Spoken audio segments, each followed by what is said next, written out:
हाँ, यकीनन। देखिए, पिछले 5 साल के बनिस्बत हमने 5 साल बड़ी मेहनत की। हमारे शौकत साहब, हमारे संगठन के जिम्मेदार आदिल अलवी और हमारे चीफ स्पोक्स पर्सन, इन सब ने बड़ी मेहनत की और उसका नतीजा ये निकला कि जो ज़िला परिषद के चुनाव हुए हैं उसमें हमने करीब 25 से 26 हमारे कैंडिडेट जीते और 40 से 50 के करीब हम लोग दूसरे मुकाम पर आए हैं। तो पहले के बनिस्बत हमारा संगठन करीब 50 से 55 ज़िलों में बड़ा मजबूत है और हमको यकीन है कि इस बार इंशाअल्लाह ताला उत्तर प्रदेश की जनता हमको अपनी दुआओं से, अपनी मोहब्बतों से, अपनी वोट से नवाजेगी और हमारे कैंडिडेट उत्तर प्रदेश की विधानसभा में विधायक बनकर जाएंगे। मुद्दा क्या रहेगा सर? डेवलपमेंट, प्रोग्रेसिव सोच या फिर हिंदू मुसलमान? अब देखिए, ये हिंदू मुसलमान की बात तो बीजेपी करती है। इनके लिए तो ये बता ही नहीं सकते ना डेवलपमेंट, क्योंकि कोरोना के सेकेंड वेव में पूरे देश में और ख़ास तौर से उत्तर प्रदेश में तो बीजेपी कहीं नज़र नहीं आई। और मैं फिर से कह रहा हूं कि सेकेंड वेव में 3 से 4 लाख लोगों की मौत उत्तर प्रदेश में हुई है। तो गवर्नेंस में नाकाम साबित हुए, महिलाओं के को सुरक्षा प्रोवाइड करने में नाकाम साबित हुए। हिंदू मुस्लिम की बुनियाद पर ही तो कानून बनाए जा रहे हैं कि कोई मज़हब तब्दील नहीं करेगा, कोई शादी करना है तो पूछना पड़ेगा, कोई खाना खाएगा तो पूछना पड़ेगा। तो ये तो बीजेपी कर रही है। अभी से ही योगी आदित्यनाथ पब्लिक रैली में और मंच पर ये बोलने लग गए हैं कि जो हमने वादे किए थे कि रामलला आएंगे, मंदिर वहीं बनाएंगे, और अब्बा जान और मुसलमानों पर टिक्का टिप्पणी करने लग गए हैं। क्या योगी आदित्यनाथ को ये बताना चाहिए कि उत्तर प्रदेश में मुसलमानों का जो लिटरेसी रेट 58% क्यों है, महिलाओं में सबसे कम मुस्लिम महिलाओं का क्यों है, ग्रेजुएट्स में 2% क्यों है, ड्रॉप आउट रेट में 5th क्लास से 12th क्लास तक 55% क्यों है। उन्होंने क्या किया एजुकेशन के मामले में बताइए।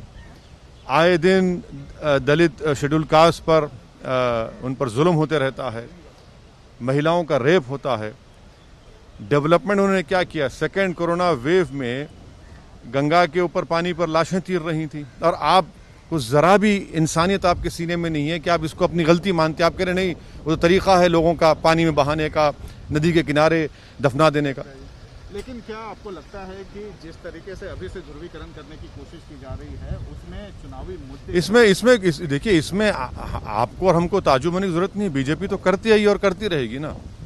बीजेपी नहीं चाहती कि उनके गवर्नेंस के फेलियर्स की बात हो। बीजेपी नहीं चाहती कि उत्तर प्रदेश के मुसलमानों पर जो उन्होंने तकालीफ उनको दी, उन पर जो जुल्म किया, और फिर दलित परिवार जो पीड़ित परिवार परेशान है उसके ऊपर बात हो, महिलाओं की। और उत्तर प्रदेश में जो अनएम्प्लॉयमेंट पोर्टल है, 33 लाख लोग अनएम्प्लॉयड है। बताइए कितनों को नौकरी दी आपने?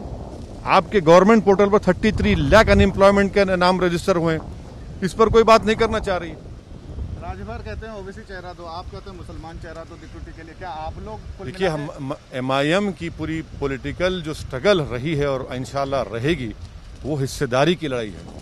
हम सिर्फ वोट डालने की मशीन नहीं है। अब हम वोट अपने कैंडिडेट को भी डालेंगे और ना सिर्फ उत्तर प्रदेश बल्कि भारत की सियासत में हम अपना हिस्से को हासिल करना चाहते हैं। हिस्सेदारी की हमारी लड़ाई है। तो आप हिस्सेदारी किसके साथ लेंगे? राजभर के साथ, समाजवादी पार्टी के साथ, बीजेपी के साथ? देखिए, बीजेपी के साथ तो जाने का सवाल ही पैदा नहीं होता। समंदर के दो किनारे एक नहीं हो सकते। अब ये दूसरी पार्टियों पर ये उनको सोचना है वो क्या करेंगे। दिल्ली में सर एक सवाल, दिल्ली में मुसलमान विरोधी नारे लगते हैं, उसकी गूंज यूपी तक जाती है, पकड़े भी जाते हैं और बीजेपी के नेता उसमें शामिल होते हैं, अश्विनी उपाध्याय। क्या आपको लगता है कि यही चुनावी मुद्दा बनने वाला आगामी चुनाव यूपी में? पूछिए बीजेपी से कि पार्लियामेंट से 10 कदम के फासले पर मुसलमानों को कत्ल करने की, उनको मारने की बातें की जाती हैं, उनको रुस्वा करने के नारे लगाए जाते हैं और पुलिस को एक्शन लेना पड़ता है 24 घंटे के बाद। ये संसद का साया वहां तक पड़ता है और आप उस साये में खड़े होकर आप इस तरह की गंदगी को बयान करते हैं। तो ये क्यों कह रहे हैं तमाम लोग? इसलिए कह रहे हैं कि उनको मालूम कि सत्ता में जो बीजेपी है वो उनके माई बाप है। एक आखिरी सवाल, मजलिसे AIMIM यूट्यूब चैनल को सब्सक्राइब करें और बेल आइकॉन पर प्रेस करके वीडियो को लाइक करें।